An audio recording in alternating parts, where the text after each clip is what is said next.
أعوذ بالله من الشيطان الرجيم.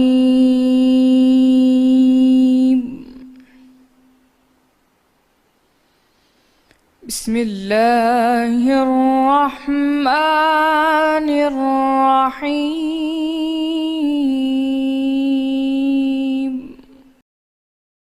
بھلا جس شخص کا سینہ اللہ نے اسلام کے لیے کھول دیا ہو اور وہ اپنے پروردگار کی طرف سے روشنی پر ہو تو کیا وہ سخت دل کافر کی طرح ہو سکتا ہے؟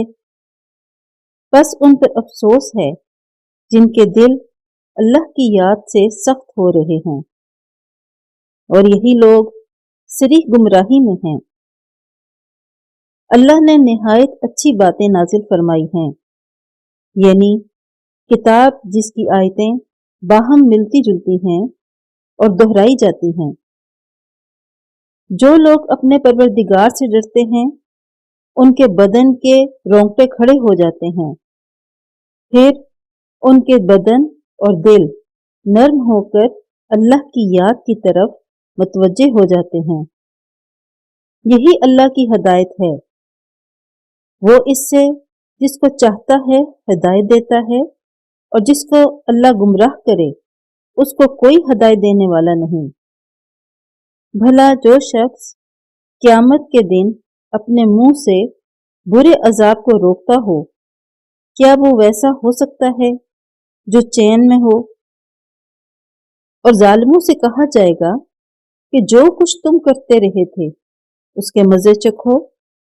جو لوگ ان سے پہلے تھے انہوں نے بھی تکذیب کی تھی، تو ان پر عذاب ایسی جگہ سے آ گیا کہ ان کو خبر ہی نہ تھی۔ پھر ان کو اللہ نے دنیا کی زندگی میں رسوائی کا مزہ چکھا دیا، اور آخرت کا عذاب تو بہت برا ہے۔ کاش یہ سمجھ سکتے۔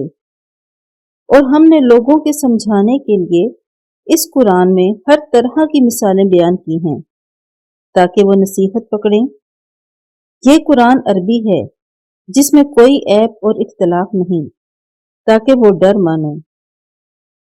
اللہ ایک مثال بیان کرتا ہے کہ ایک شخص ہے جس میں کئی آدمی شریک ہیں، مختلف المزاج اور بدخو، اور ایک آدمی خاص ایک شخص کا غلام ہے۔ بھلا دونوں کی حالت برابر ہے؟ نہیں، الحمدللہ، بلکہ یہ اکثر لوگ نہیں جانتے۔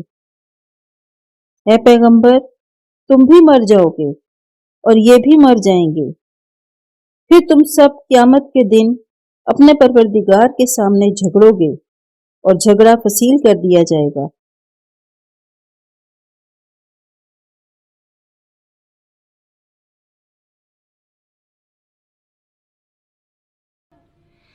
صدق اللہ